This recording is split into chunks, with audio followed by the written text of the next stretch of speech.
The Mixed Mornings and More podcast with Steph. Now available daily. Good morning, world. Hello, and welcome to Tuesday, December 19th. My goodness, we're getting close to that big day, 2023.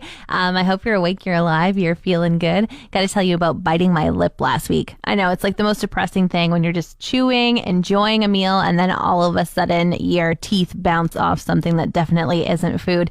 It happened last Tuesday. I was eating a piece of pizza. It happened again when eating a piece of French toast a couple days later, and it's just kind of been in this cycle of like almost healed but just still big enough that it's going to get caught in your teeth. And this morning on my way out the door, there was a ginger snap cookie sitting on the counter, and I thought, you know what, I don't usually eat this early in the morning, but that looks delicious. And the first bite of it was my lip included in the tooth, and here I go again. I have bit my lip and reopened the wound.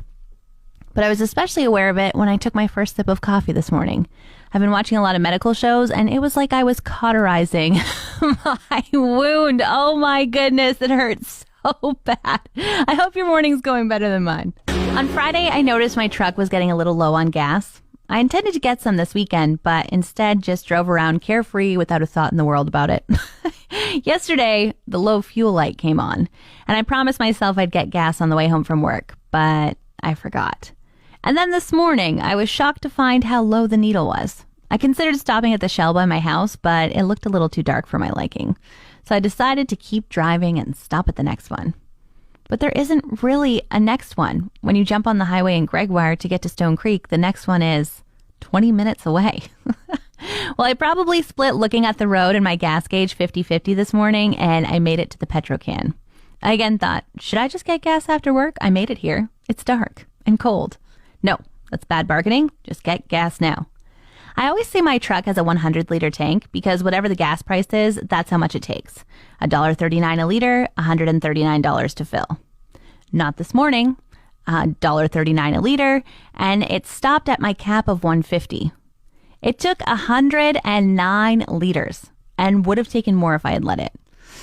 I'd say I'll never do this again, but give it 2 weeks and I might be telling you about another harrowing drive to work. Kate Arnold is here with me this morning. Hello. Hi, good morning, Steph. Good morning. Now, I've just made you watch 2 movie trailers, one being for Wonka, which is the brand new one with Timothée Chalamet that just got released in theaters this weekend.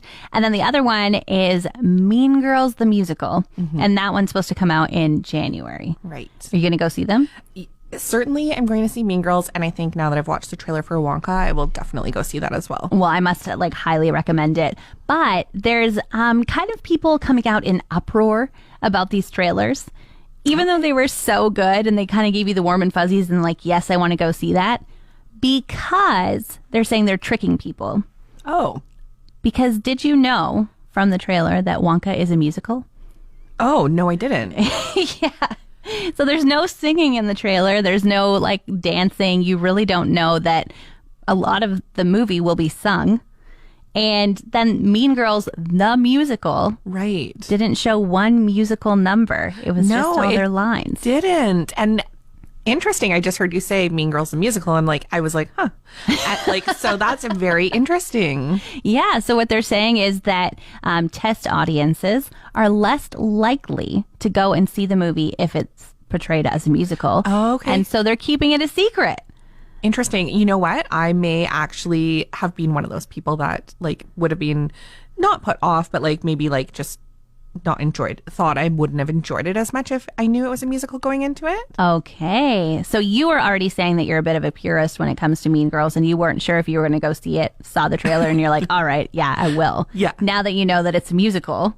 No, I'm still going to, just because the trailer did look really good, and being an OG Mean Girl follower, I think I really have to see it. Yeah, I do wonder if all of the lines that are spoken were in that trailer, and then the rest of the time when you go see it, you're just gonna be like, right. What? Yeah, we're gonna have to find out. We will, for sure. All right, I have some examples of why I'm confused about this new announcement of a return of something. Okay. The Dutchie donut. What is the Dutchie donut? It's the square one with raisins in it that disguises itself sometimes as a honey dip, but is definitely a raisin-filled donut. Okay. This is why I don't know what it is. Yeah, because it was always the last one left in the dozen box of donuts. Nobody wants it. But Tim Hortons has announced that they're bringing it back. And all I have seen all over online is excitement galore about this raisin donut returning. Gross. And I'm like, where have you people been at every office party or every time someone brings you a dozen donuts? Because nobody ever picks that one. And then on top of that, I worked at Tim Hortons when I was in high school for 4 years. And like, the amount of times somebody ordered a Dutchie from me was very slim. They were the donuts that were always left at the end of the day. And here we are, excited, apparently, that the Dutchie is coming back. Like, I feel like there's a reason it's been gone for so long. Because raisins are gross. And did anybody miss it? I was unaware that there were people campaigning for it to come back. Like, a donut I would like to come back, the maple dip. Yeah, over a Dutchie for sure. Maple's too sweet for me. Oh, Kate. No, Kate, this is the crazy thing. So they used to have like these 6 signature donuts that had to be in every Tim Hortons. And the Canadian maple, or not the Canadian maple, just the maple dip was one of them. But they have removed it from their must. So now it's like hard to find at Tim Hortons. And maybe they're also, along with the Dutchie, like one of the last picked? I don't think so. I think the maple dip is like far superior. Yeah, and it's also kind of like symbolistic of Canada, maybe. Yeah. Maple, Tim Hortons. How could donuts. you take that out of your 6th signature? And how could you bring back the Dutchie? Come on. The oddest Guinness World Records that were set last year have been released.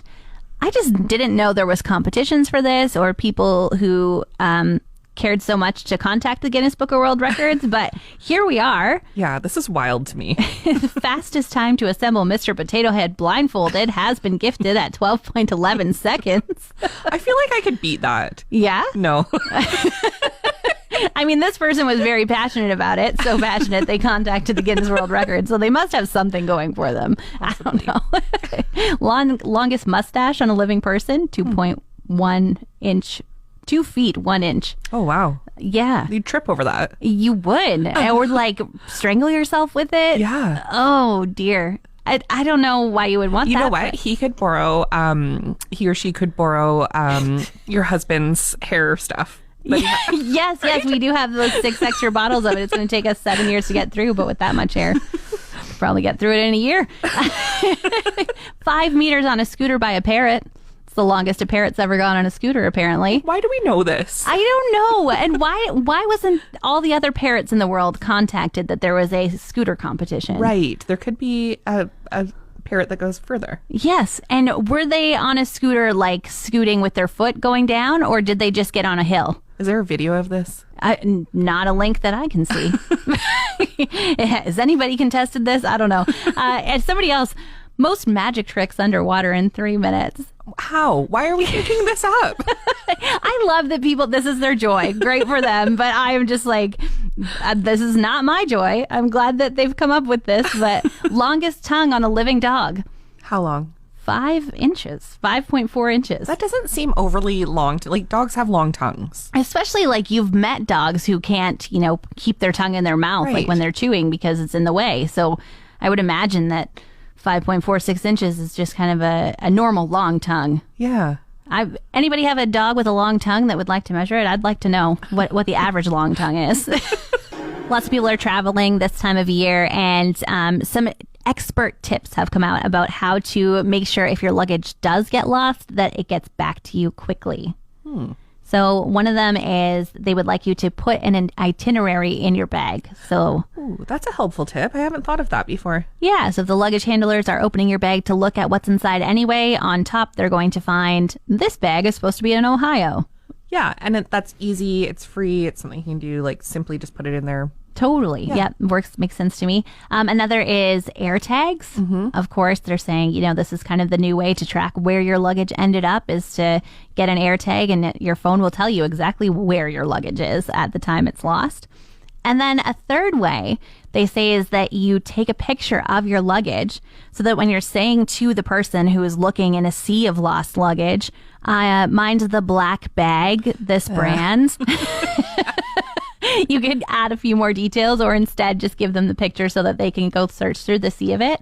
And this happened last Christmas. My friend Jamie came to visit, and she was coming for 3 weeks.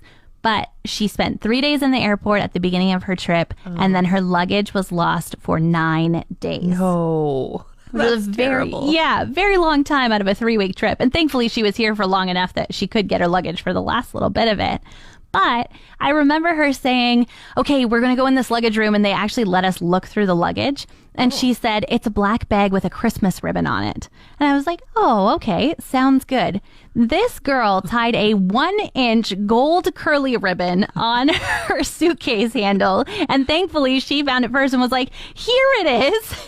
And I was like, what do you mean there's a Christmas ribbon on it? That looks like somebody cut a Christmas ribbon off it. Like, what are you talking about? She's like, it's here.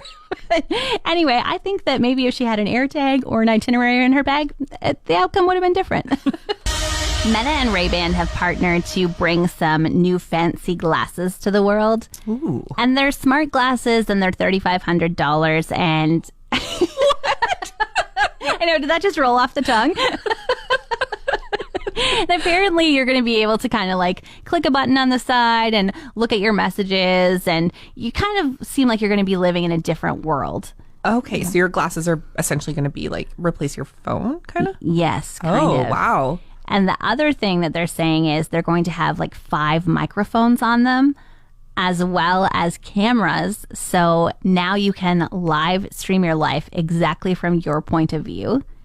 And they're saying that it's great because you'll be so hands-free. You won't have to always have a phone in your hand. Okay, I can see how this could benefit in some ways, but in other ways, I talk to myself a lot. Like, I don't know if I want to be live streaming that. Yeah, I don't know if I want people to hear the innermost workings of my head that come out. But as well, what happens to people when we suddenly are all walking around with glasses? Like, I already feel like we're a bit kind of zombies with our phones. Oh, yeah. Especially folks like walking across the street. That always boggles my mind when people look down at their phone on it like a crosswalk. I'm like, you are in the middle of the place where the big metal boxes drive. Yeah. Like, you should look where you're going and hopefully look for hazards out here. But, we're just all in our phones. So I'm a little bit nervous for having actual phones in front of our eyes at all times as a distraction, Yeah, it would be distracted walking. Yes. And then what happens? Do these glasses then start to come with prescriptions so that we can wear them all the time, even if we're a glasses wearer? And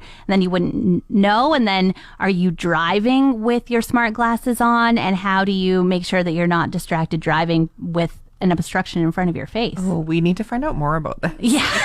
There's a lot of things to work out. Yeah. Did they sit around a boardroom table and did somebody like us get to raise all these concerns, or should we make a meeting?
Setting the stage for you, Kate, asking your opinion on this. A close friend that you exchange gifts with every year, they're usually very thoughtful in what they get you. This year gets you a gas card. Ooh, well, I love a thoughtful gift, but I also like free gas. Yeah. So you're like, hey, thanks so much. That was so thoughtful because I obviously need this. Yeah, and it's so expensive. Yeah. So Yeah. I don't think it's like a faux pas to give somebody a gas card. No, I don't think so at all. I think like there's a lot of controversy over, is a gift card a thoughtless gift, or is it thoughtful that you're letting them pick something that they would like? Right. And is a gas card a thoughtless gift, or is it like, I know completely that you will use this next week, so why not give you something that Yeah. isn't clutter? Again, I love a thoughtful gift, but I also like a gift that I can utilize. Mm-hmm. Right? Yeah. I don't know. I'm going to be honest. My husband actually gave me $300 in gas cards last year. Oh, wow. But he pretended it like it was from my camper. And so he like wrapped them all up in different boxes and signed it. Our camper has his own Instagram account. His name is Elliot. And so it was like, can't wait for adventures in the summer. Like, here, let's use this gas for camping. And so I actually saved it for the summer. And then when we did go camping all summer long with our big truck that uses a lot of gas towing a tiny camper, we were able to, this was the Christmas gift that we don't have to pay for now. So I'm actually like kind of for a gas card for Christmas. That. That's a thoughtful gas card. Yeah. All right. We're doing impossible Christmas trivia. We each have pulled 2 cards. There's 6 questions on each card, but we're only going to guess 2 from the 12. Because that's how many we might be able to get. Kate, do you want to go first? Okay, I will. Okay, so, Steph. Yes. What real estate tycoon appeared as himself in Home Alone 2? Oh, come on. Is Donald Trump a real estate tycoon? He I is. guess so. Okay. I mean, I know he was in there, but I don't know why. All right, Kate. Name one of the 2 most famous tree toppers. Ooh, a star. Yes. Or Okay, you're going easy on me. yeah. Or an angel. Oh, double ding. Yay! Good job. All right. Redemption. Okay. I'm gonna give you a real stumper this time. Oh, okay. Well, what children's toys often seen revolving around the Christmas tree? Revolving around the Christmas, maybe a train? You got it. Really? Okay. Actually, my in-laws have a train around their tree every year. Okay, this one, you have a 50-50 chance. What is the little drummer boy's name? Oh. Arthur or Aaron? Oh, it's multiple choice. I really do have a 50. Yeah. I mean, I've never heard the little drummer boy sing his name in that song, but. No, Arthur or Aaron? Arthur. Yeah. Oh no, sorry. Oh. A for Aaron. All right, we'll try again tomorrow. When something gets discontinued, it's so hard not to go and buy every single last one on the shelf and just be like, okay, I'll have a lifetime supply of this. And it seems that my husband did just that. We drove around town looking at all the shoppers and all the grocery stores and the Walmart for this hair stuff that he always uses, and discovered that it just didn't exist on the shelves anymore. So I suggested that he buy some online. And I suggested that he buy one online, because if you can find it online, maybe you can find it online again in a year or whenever you need it next. I can see where this is going already.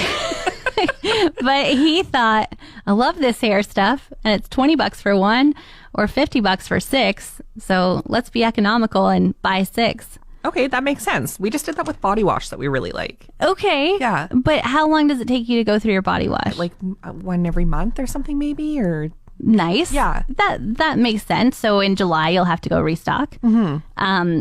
This hair stuff takes him over a year to go through one. Okay, and you bought 6? 6. 6 years of hair stuff? At least. So what is it? We're about to be in 2024. I guess in 2031, we'll be buying hair stuff again. Well, it's economical. Yeah, it might expire. It might turn his hair green. Who knows? And I got to store it till then. It has been a ton of fun, but it's time for us to get out of here. We will, though, be featured on our podcast a little later, Mixed Mornings and More. If you want to take a listen, you can search it on Spotify or Apple or wherever you get your podcast. But it is time. This is our final show together before Christmas, Kate. This is it. Yes, it's been fun. Yeah, safe travels. I know that you're heading out of town for Christmas, so I hope it's an easy road. And despite my joy of there being snow, that the roads are clear and visible for you. Thank you. I appreciate that stuff. We hope your day's looking on the bright side. Awesome. Stay kind. Want more of today's show? Download the Mixed Mornings and More podcast. Now available every weekday.